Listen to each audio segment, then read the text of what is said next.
Well, hello, everybody. Welcome to another installment of Show to Feed, a show of life, the show of mezcal, being in Oaxaca in 2021, and so much more. Today, I sit down with Rion Toal, importer, distributor, also a podcast host himself, Maestros Del Mezcal, the podcast, and is one of the co-organizers of that event bearing the same name. We recorded at the warehouse, which is really like a nice house. It reverberates a lot in Oaxaca. There's a lot of noise. And when I recorded it, there was just like too much remnant noise of it originally. And it didn't meet my standard, I guess you could say, for audio integrity. But just in the past couple of weeks, Waves, who makes these amazing plugins for recording, podcasting, all this, they released something called the de-reverber. And it's really, really smart technology that removes the reverb out of audio. And you can adjust it, tweak it. So now I have it, and it sounds great. This is a great interview with Rion as he talks about lots of things, Oaxaca, California, and so much more. So I hope you enjoyed this great conversation with Rion Toal.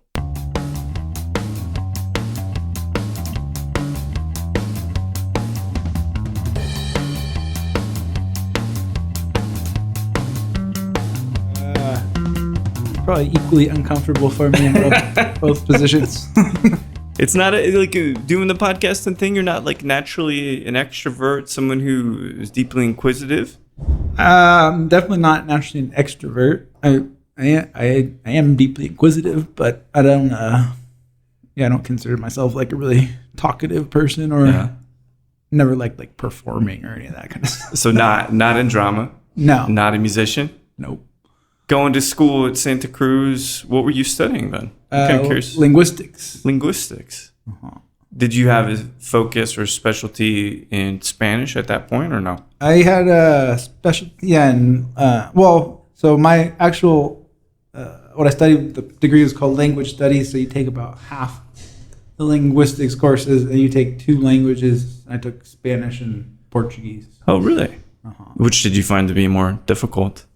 They're both pretty similar, actually. Yeah, I've heard that about Portuguese for sure. So this whole journey, though, you're growing up in, you said Reno City, or Nevada City, rather, in California. California. Now, is that more like, part of me from my limited understanding of those long-ass road trips in fucking California, but is it more like Bakersfield? Is it more like San Diego, kind of more rural area, or more metropolitan? It's not like either of those. It's more rural. It's a town in the foothills of California, gold country, as they say.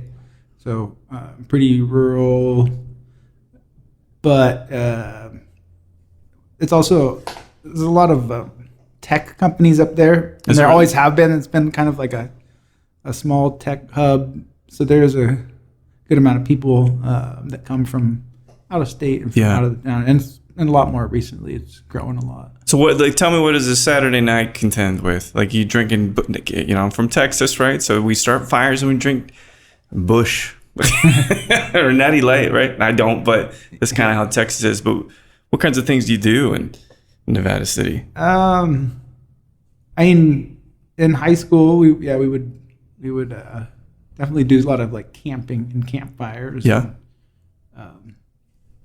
There's a lot of nature, so it's right in the outside of the Tahoe National Forest, snowboarding, skiing, and whatnot. Yeah. A lot of lakes and rivers. Is it something that helped you maybe appreciate nature just a touch more, being around it all the time, or you just you're just in it?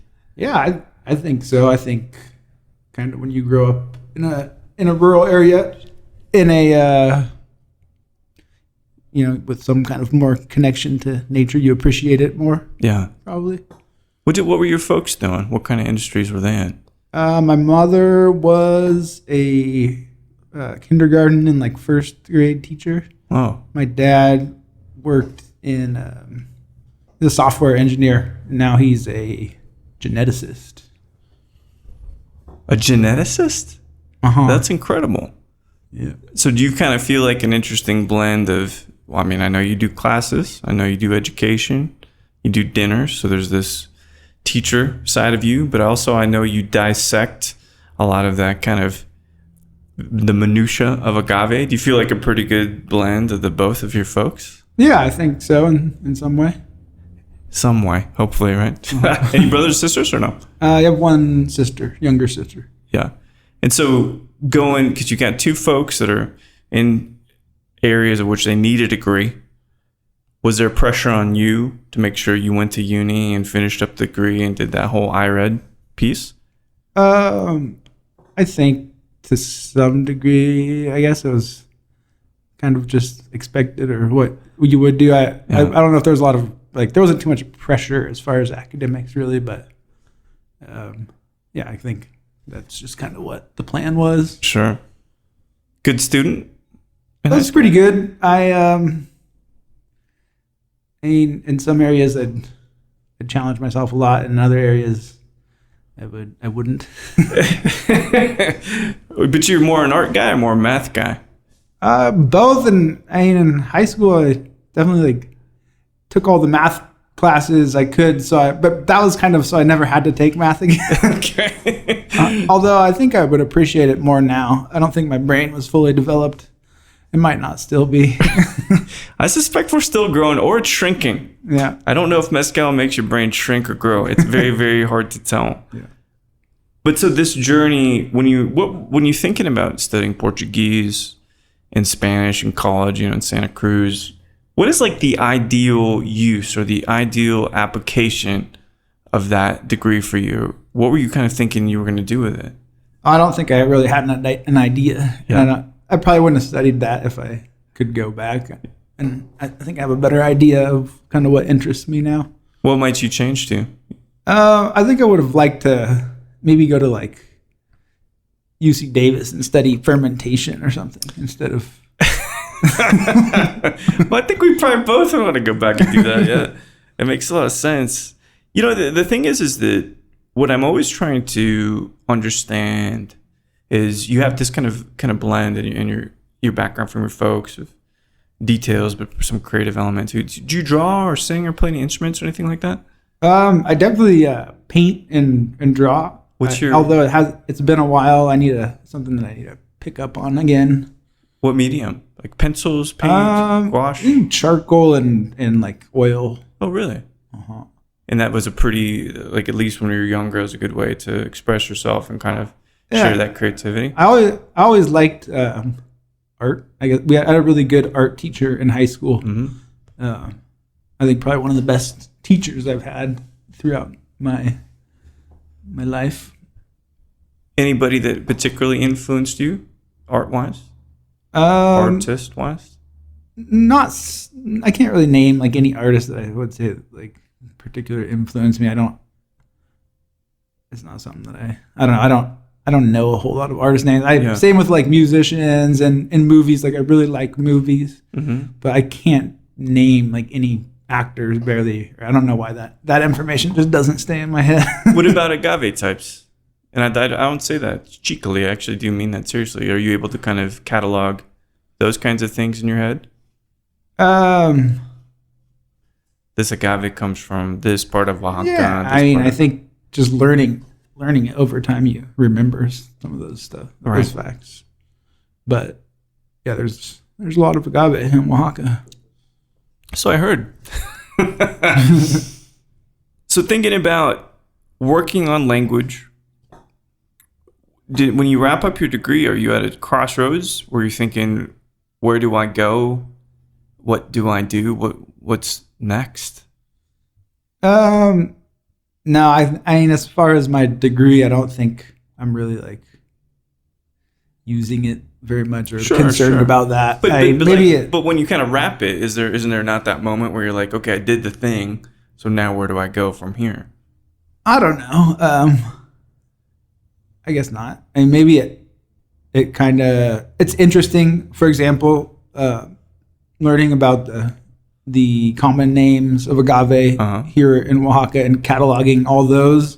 there's kind of a linguistic element to that, and just being able to hear a lot of the different indigenous languages that are spoken here is always fascinating. And I do like asking people,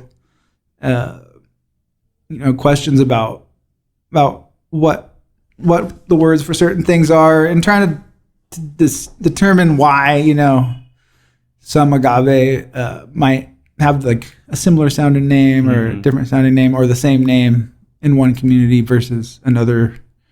So I guess those could all kind of come from the linguistics. Yeah, the colloquialisms, right? How people kind of treat the same concepts differently. Mm-hmm. But so here's the thing: is like you've got a podcast, you've got an import, obviously an importer's license, but you've got brands that you import. You're here in Oaxaca doing business, education, but when you think about when you fell in love with spirits, was it mezcal first, or did you like other types of spirits, the process, as you mentioned, fermentation? What drew you to the category in general? I think for me, it was kind of wine. I always have liked wine. I guess my mom drank a good amount of wine, but she had a certain appreciation for it, and I started making a little wine. Did you really? Back in 2012, and it's still something I do every year.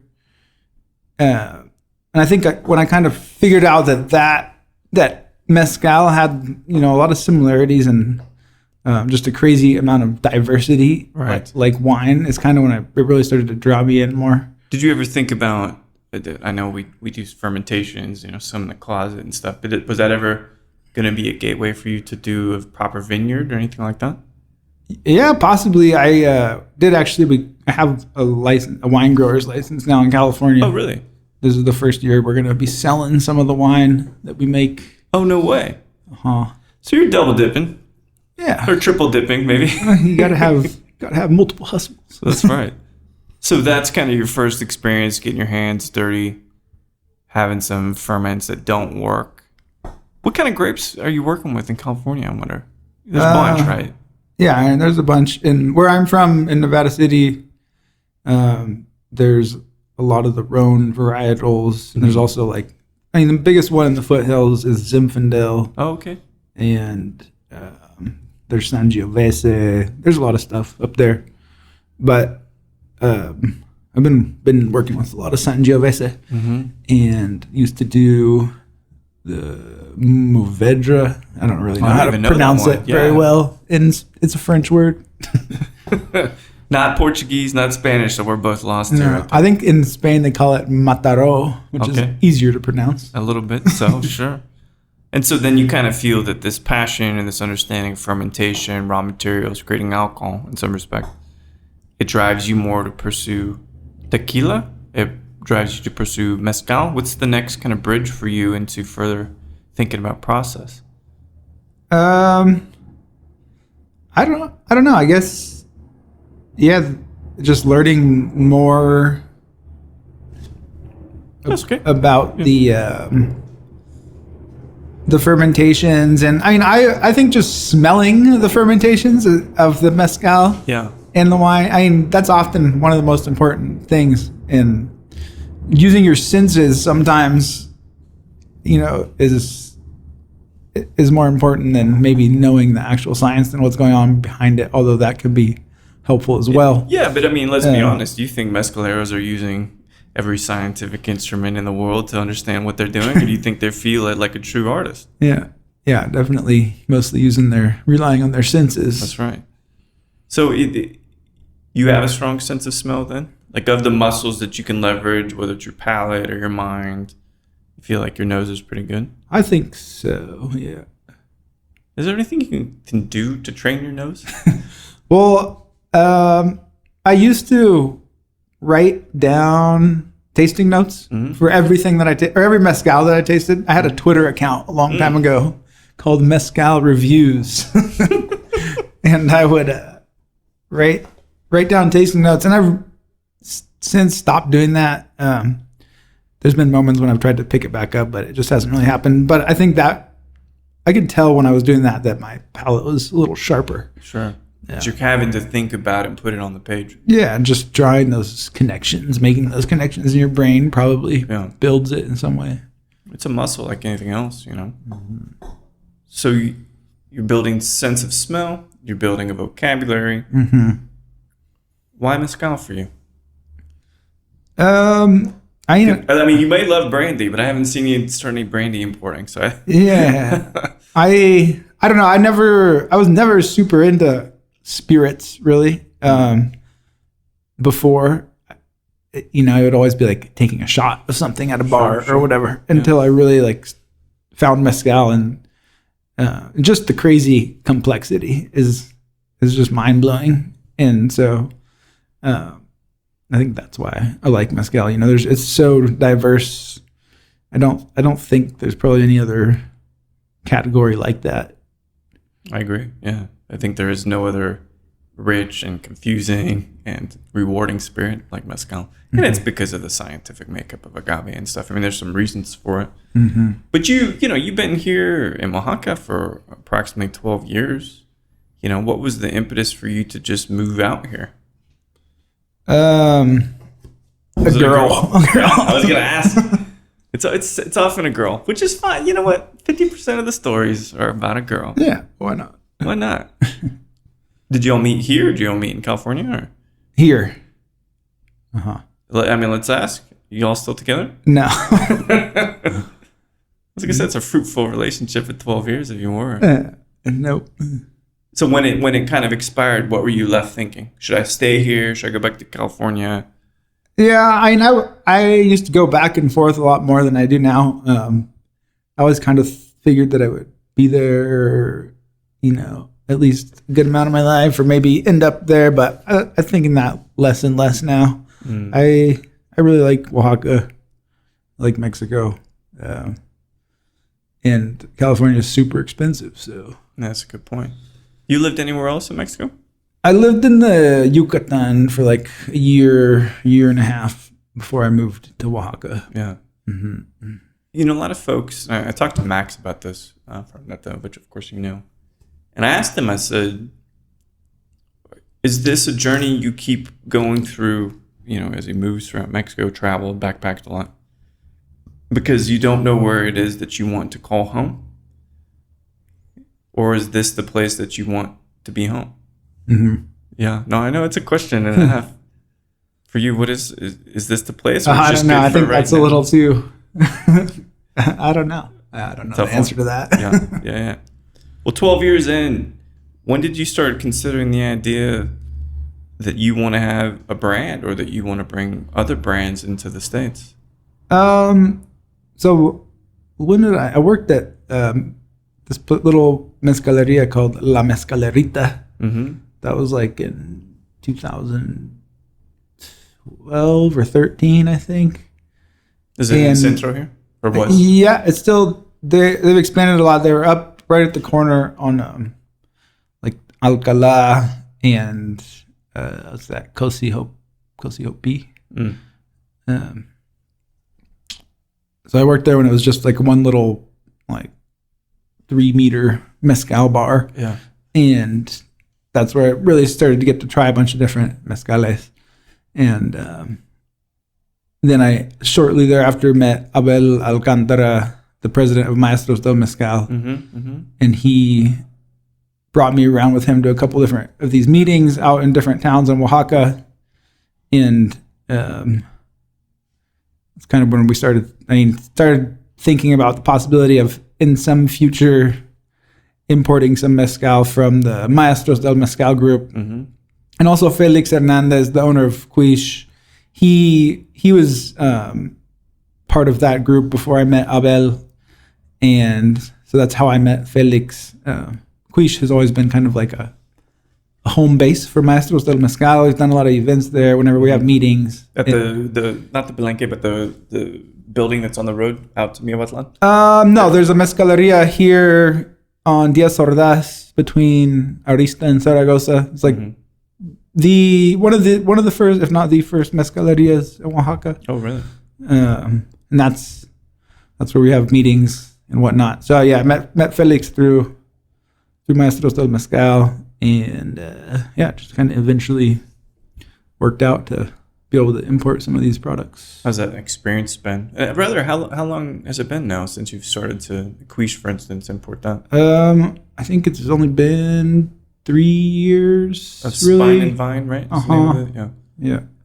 You learned a bit in 3 years? Yeah. I mean, yeah, definitely. I've never really considered myself like a real business person, but been learning as I go. Yeah. And it's interesting to learn about like the standards in the distribution in like retail and importing in the United States for alcohol. It's a huge pain in the ass, yeah. Suffice it to say. Did you ever get any backlash for being a gringo that was taking these spirits and bringing them into the States? Sometimes people face that. I mean, I've maybe on occasion people have like made comments or asked, I haven't had too much direct like hate, I guess. I don't know. I never really wanted to. People have often asked, why don't you start a brand? Why don't you start? And that's hasn't been something that I want to do. I kind of think that, I let the Mexicans do it. If it's not the producers themselves, maybe some of their family or other Mexicans, and I can be the importer and promote that in the U.S. And I've also kind of learned like what the role of an importer actually is, which I didn't initially really know. And you start to get an idea of how complex and how hard it is to promote and sell a brand. So it does take a lot of different people. And, that the 3-tier system in the U.S., people hate on it a lot. But I think it's almost, at least from a sales standpoint, it's almost kind of necessary to have these different facets working. Yeah, in tandem to kind of give you just more resources in that respect are quite helpful.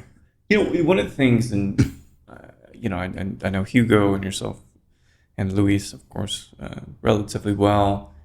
And we had to really pivot, and I hate that fucking word, but we had to pivot during shutdown to try to keep the brands going, keep socializing them. And when I got introduced to now La Mata from Luis, I was immediately impressed with Luis and his ability to be honest, transparent, and egoless. And he remains somebody that I really would like to spend more time with and get to know, and obviously shutdown has made that really difficult. But for the La Mata project, how did that kind of come about? So I met Luis in Mezcalogia here in Oaxaca when it was a tiny little mezcaleria. So that's ran by Asís, by the Cortez family, Casa Cortez. I bet I met him then 7 years ago. Anyway. Yeah. So him and Asís used to trade mezcal. Oh. Luis would send mezcal from Durango to Asís at Mezcalogia, and that's where I tried some of those. The first mezcal I tried from Durango was there. And then one day Luis came with his wife, and I met him there and really got along well, and we started trading some mezcal, and then that's kind of how it started. And he's always had this. He had like a little brand that he would do here in Mexico. Is this still around? Yeah, he still sells some mezcal here to friends and whatnot. Yeah, that's good. But yeah, he wanted to export it, and we had a good relationship, so that worked out well. And then you've got Neta as well, and like I know it's kind of split the way that things are going, but how did you meet the Nikki and Max, folks behind Neta? So I met Max out in a palenque in Miahuatlan. I don't know when that would have been, like maybe like 2014 or something like that. I was at a house. This guy Esteban Morales? No. No. Is that? I don't remember his. Or I think it's Hernandez, but I'm not sure right now. They call him El Tigre. Oh, okay. In Logoche. and I saw that there's truck pulled up and there were some other gringos like across the river, and they came over because they saw me and we started talking, and that's how I met Max. Yeah. And so at that point, was it just kind of this glimmer or glisten in his eyes to bring this stuff in, or was it actually pretty close to happening?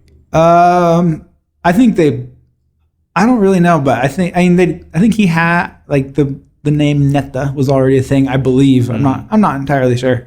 I know it took them, a long time to get off the ground, but yeah, I was always there. Like, just it kind of worked out where I started being able to import alcohol kind of when they were ready to do that. Yeah. So those are the three main brands of Spine and Vine, right? I'm not. Yeah. So I don't import Neta anymore. So right now it's just Quiche and La Mata, and very soon Maestros Del Mezcal.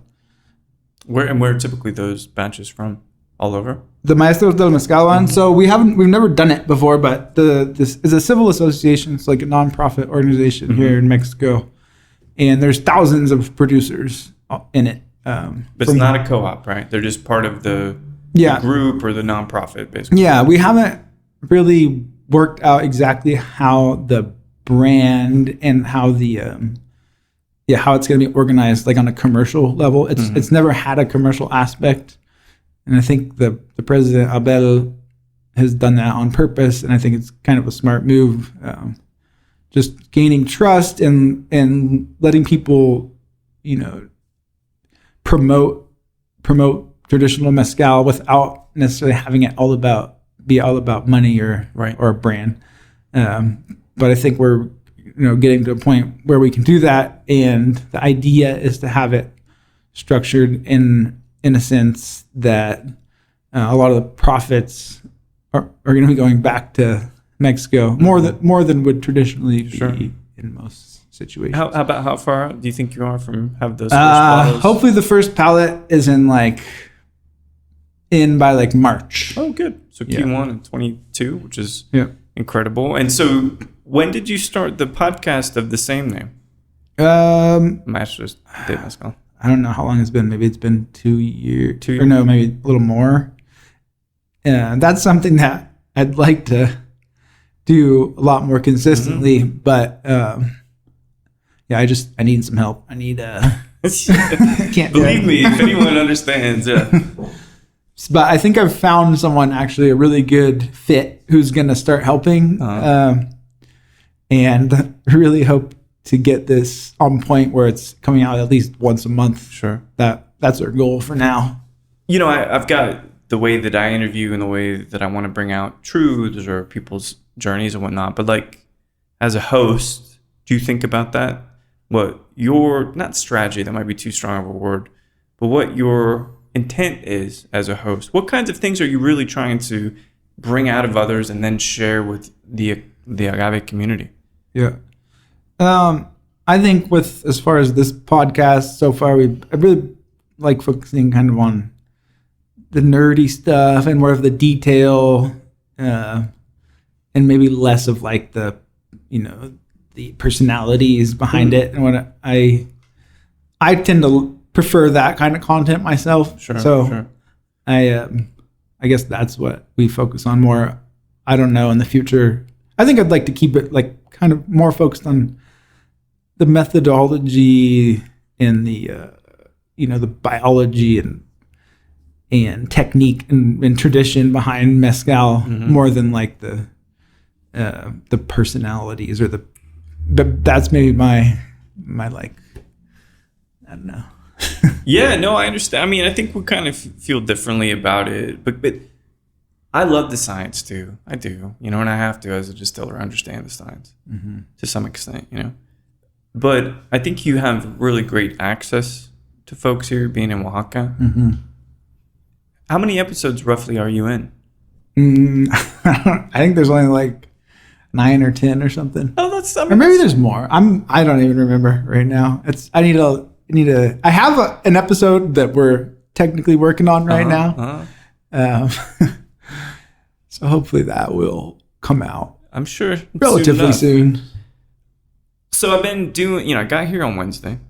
and I've been tires to the ground, man, since I got in, and it's good. I love it, learning, blah blah blah. But just about a week before I got in, this New York Times article kind of came out, and if you don't know what I'm talking about, no problem, but I suspect you do, and it just triggered a lot of questions, not a lot of anger necessarily, but I'm going to ask you two kind of direct things, one of which I've never talked about before off the mic, right? Or rather on the mic. But one, is mezcal getting too big?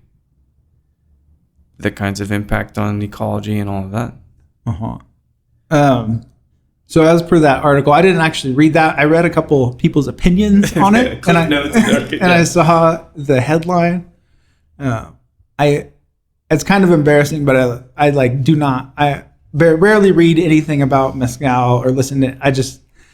It's like, if I'm doing this all the time, I prefer to fill my like reading or listening time with other subjects. Sure. No, of course. But to your question, I think the answer is maybe. Yeah. I mean, it's something that I think about a lot. Like, is mezcal even traditional anymore once it's sold or once it's taken outside of the community where it was made? Is that, I guess this is kind of a topic with all different products that are, sold outside of their context. Sure. How it affects them. And like, so there's in Oaxaca, for example, there's thousands of mezcal producers. Most of them make less than 1,000 liters of mezcal a year. If we wanted every one of them to, and also it's never really been their source of income or their main source of income. Yeah. So if all of a sudden we wanted every one of these producers to be making enough mezcal to, for example, have their own brand, there wouldn't be an agave left really fast. And you're completely changing in a way their culture and their productivity, what they spend their time doing. So I don't know. I mean, yeah, it's a hard question if that's right, and like, where do you find the balance? But like, where's your gut at with it? Do you think the category is growing too quickly? I tend to think that the main threats are, the tequilization of mezcal. Yeah. So, if you see these lands that are being sold up or rented out, and then plowed over, deforested to plant espadín, like that kind of activity is probably the biggest threat to traditional mezcal. Yeah. So consuming mezcal from these tiny producers that make 1,000 liters, also in a way you're helping preserve it. I guess, just trying to find the balance to how to actually preserve the traditional production without making people just go crazy and cut down their own lands to plant espadín. I don't know where that balance is, kind of, or what the best. I have some ideas, I guess, what the best strategies are, but do you feel like you've got rather? There's always a pretty fervent discussion online, whether that's good or bad. It does exist. And this particular article generated a lot of conversation from folks that are in the States, from folks that are in Mexico. Do you ever get involved with that dialogue, which is often heated, often quite ignorant? But what's your kind of strategy with dealing with those conversations online? I don't know. I think I tend to stay out, but maybe every now and then I'll chime in. Yeah. Yeah. I mean, it's unfortunate that we can't get the actual mezcal producer's voice out there more and let them chime in, have them all be on Facebook. But that's just not a reality. But I think that's something that Maestros Del Mezcal is trying to do. We've always had these events where the producers have a chance to sell directly to the public. That's how a lot of brands that you might know now met the producers they work with, and like we're trying to right now get visas for a bunch of producers to come and do a tour of the U.S. And yeah, I think it'd be great to hear more from them and less from like people like me. The podcast could serve as a pretty good resource for that, yeah? The what? The podcast that you have? Yeah. Yeah, like kind of highlighting these folks. The visa process, because I was in Santa Catarina, Abaradas yesterday, and they were talking about the passport process and visa and stuff. Do you feel, because I don't know, on the state side, we understand how that process is. It's relatively easy for us. But is it easy for a mezcalero to say, I want to come to the States for a limited amount of time, talk about my product? How is that process? Is it relatively easy for them to be granted a visa? No, it's not easy for any Mexican to get a visa to the U.S. How long is it? What are the kinds of troubles or challenges? I mean, it's just kind of a irrational system where they assume that if you're going to go there, that you might stay there, or that you're probably going to stay there. So they just don't grant a lot of people visas, and it's really hard to prove, that you're not that's not your plan.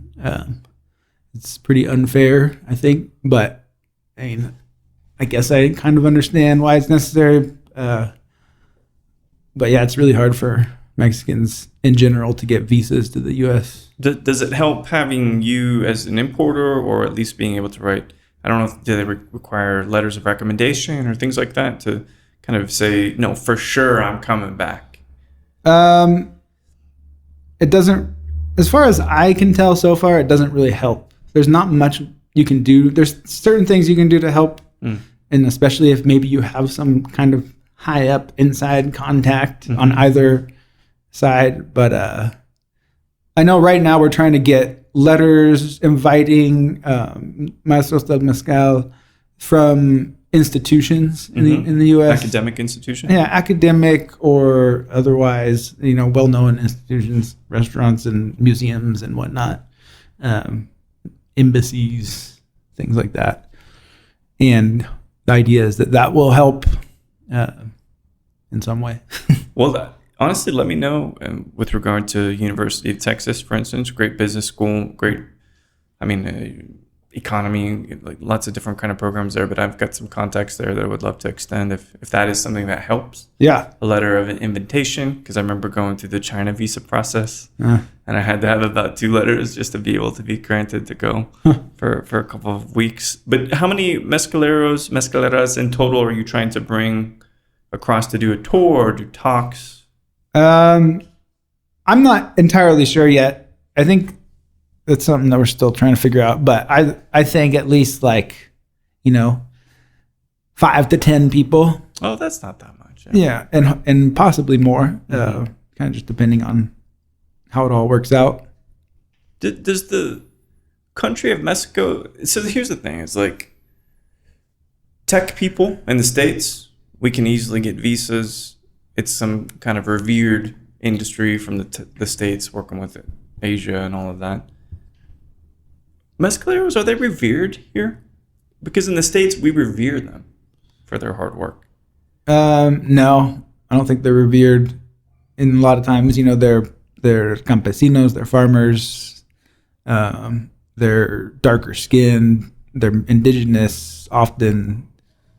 So, yeah, in Mexican society, pretty classist, and I think that, yeah, it's definitely harder, for example, for a farmer from Oaxaca to get a visa than it is from a doctor in Monterey or whatever. Right. Or even not necessarily a doctor, maybe just a lighter skin, academic or something in northern Mexico. It's going to probably be a lot easier for them. Mm-hmm. So living here this long, have there been any really large observations you've made? You talked about classes, but the States we know the States. I know California to some extent, lived all throughout the United States, and we've got our own bits of prejudice and all of that. But have you noticed the striking difference between the way of life in Mexico versus when you were living in California? I I think there's a lot of differences. What are a few, just to give me kind of insight, like if I was to somehow move here, which I'm not planning on, but if I was, what are some things that you noticed immediately are quite different?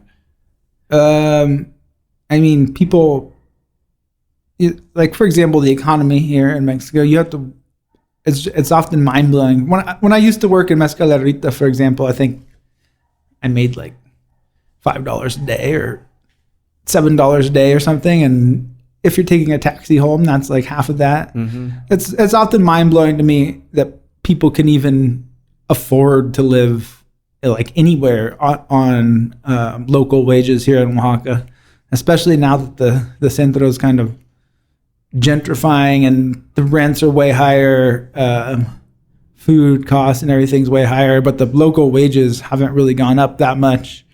I think in general in Mexico, it's crazy how much more people have to work to kind of get to live. Mm-hmm. That's always crazy to me. Given that that's kind of a tough thing, making a living here, especially. I mean, are you ever feeling compelled on a daily basis or weekly basis to go back to the States? No, I mean, I'm lucky enough where my money is made in the States and I live here where it's cheaper. That's pretty much the only way that I can personally do it now. I mean, yeah, California is having some of the same issues, but it's not nearly as bad as it is here. Yeah. Well, I ask you because, and this is not going to turn into a larger conversation about socioeconomic status or whatnot, but it's kind of this thing that keeps coming up. Austin's like that. Dallas is like that. People getting priced out. Mm-hmm. Places they've lived for a long time.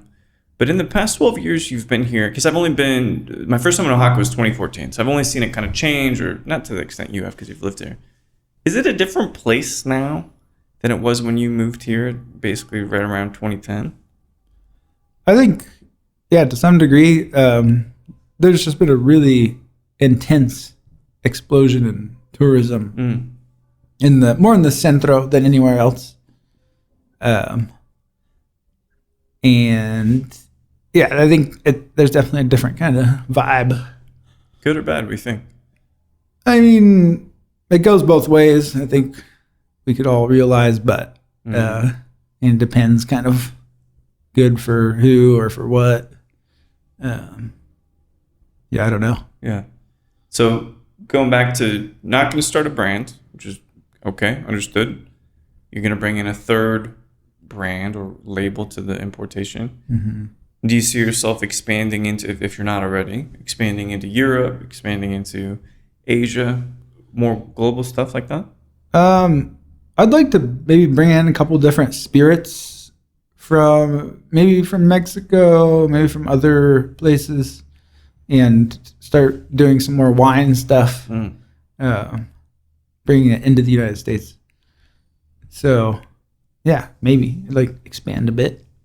I don't really want to end up with like tons and tons of mezcal brands, especially because I think, I don't know, it's just kind of counterintuitive. But yeah, I'd like to grow some. Yeah. Well, so I've got a couple questions left for you. One that's, knowing that you watch movies but don't know actors. I won't go in that direction. Sometimes I do that. But let's go just you like music, yeah? I think I like movies more than I like music. Okay, we can go movies then. So let's say you're anywhere in the world and you're sitting down having a mezcal from Quiche, let's say. Doesn't matter where you are. And you can have a conversation with any actor, actress, living or deceased. Who might you like to just sit there and have a conversation with? Someone you'd like to meet. God, I don't know. I don't know. I don't feel like I know any of the actors like on a personal level well enough to know if I'd like to meet them or not. Any fictional ones that you think of, not knowing the real ones, like characters that you're really drawn to? I don't know. I'm always how about like reading? So I'm always pretty fascinated by reading like historical accounts, travel logs, and that kind of stuff. More of a nonfiction readers. Perfect. A couple of years ago, I read that. I don't remember what it's called, but it's about Humboldt. Oh, okay. Yeah. That guy seemed pretty fascinating. I think it'd be interesting to talk to him. Yeah.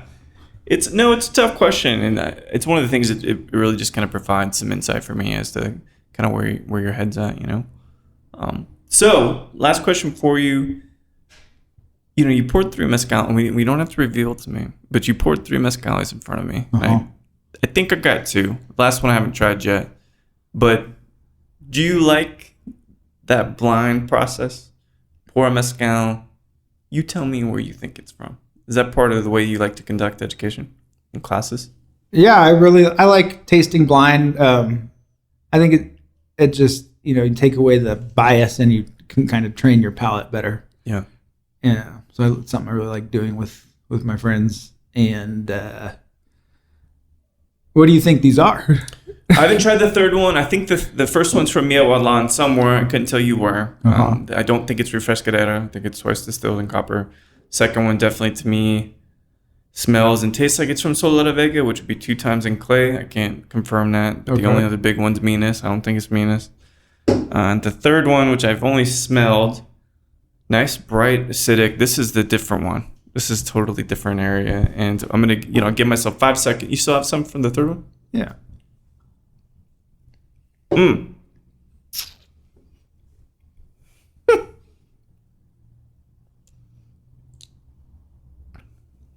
I'm at a loss because it could be, it's so deep in chocolate, like it tastes like a Mexicano and like mint chocolate chip and stuff, but it's not light like from Guerrero. It's not lactic like from Michoacan.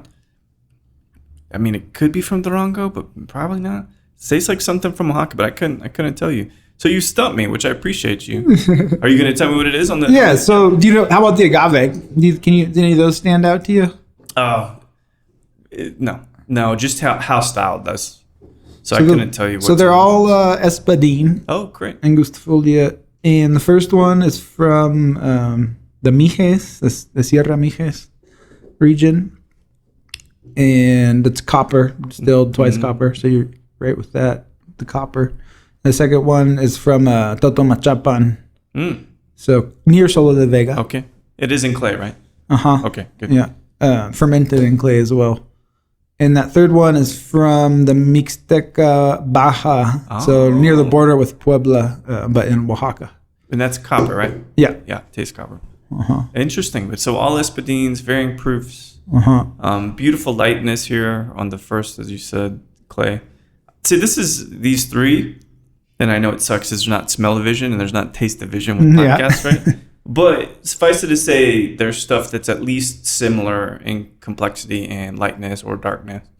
So I think these are really, really show the range. And we're going to talk more about this third one too, and the Mixteca. Very, very interesting.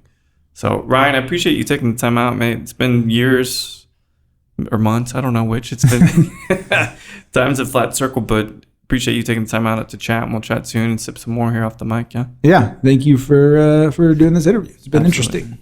Interesting indeed. My pleasure. Cheers. Well, there we have it. Rion Toal of Spine and Vine, importing distribution, works with Quiche Mezcal, had worked with La Mata, really amazing brands. And the podcast I've heard so much about, to be honest, I don't listen to other podcasts.